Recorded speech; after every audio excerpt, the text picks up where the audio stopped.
Hey everybody, it's Psychic Hunter David. Well, it is the first day of Aries. His hat is crooked. First day of Aries, thank God. Ah, so I have a few people that are Pisces around, but not many, thank God. Sorry.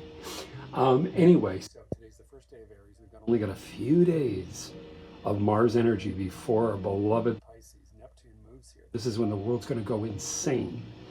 This is going to start after next weekend. We have our eclipse in Aries, the last one in the series of eclipses.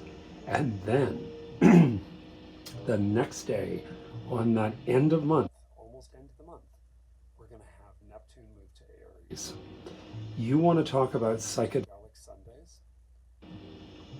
Sundays? We shall see. We shall see. All I know is that the one thing we have to be careful about is that people don't get themselves caught up in fantasy land, meaning that in their mind's eye, in their head, they believe one thing and they're going insane because of it.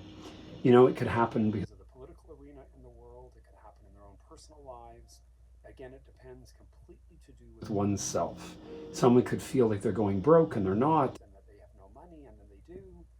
And it's just ridiculous because, again, it just depends on where in your chart this falls. But on a world level, it is dangerous because, first of all, it creates a sort of suspicion around aggression. Remember, Mars is war. The node, the Yod, sorry, the North Node, Yod, had been sitting in there for quite a long 18 months, and that ended in December. Sorry, into January. And of course, this was the big pact and the conflict with Israel. Well, Israel has again started bombing Gaza again. This is again suspicion, based upon suspicion. Now, there may be absolute truth to that. I'm not a political journalist nor an investigator, but the thing we have to be careful about is that these suspicions and these fears don't blow up in our own personal lives as well as on a world level. We don't want to see that take place. We don't want to see disasters just unbeknownst to anything we've ever seen before. Because the thing is that obviously you've got water and you've got fire mixing together. Now, some people say that creates bubbles. Well, one of my clients who's an artist will love that.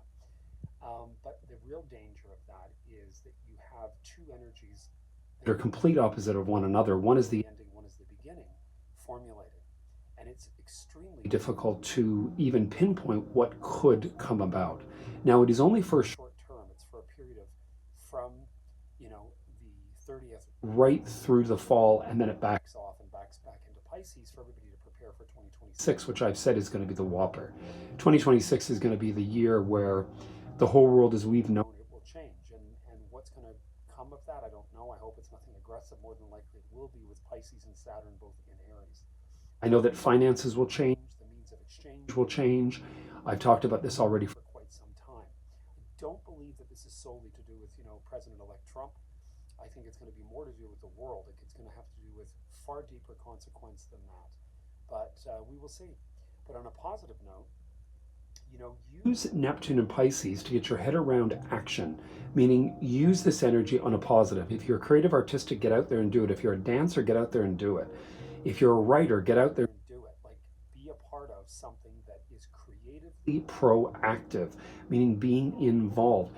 Dance script writers, artists, all of the alike can do extremely well during Neptune through Aries. They can do very well because they can write some of the most spectacular things that they've ever thought of will come just innocently and unexpectedly.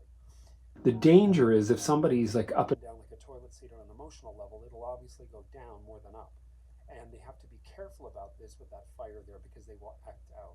So this is a little bit of an uneasiness. We'll see every post-drug induced schizophrenic, God bless them, running and screaming and yelling all over the place. And that's part of Neptune in Aries. We haven't seen it. Nobody alive seen this. It's been a very long time. So let's just hope that Saturn moving in June into that placement as well, that Saturn sort of calls in, the restraint, because Saturn, of course, is Capricorn and it's discipline and it's control. So let's just hope that that calms things. But on an Aries note, love this energy. Be upbeat, be positive, be strong, go forth.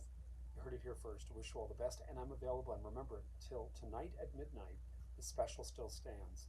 Must be paid for today, and that goes on for the next week to 2 weeks, whatever. But the special's still on till tonight at midnight. Wish you guys all the best. Cheers. You heard it here first.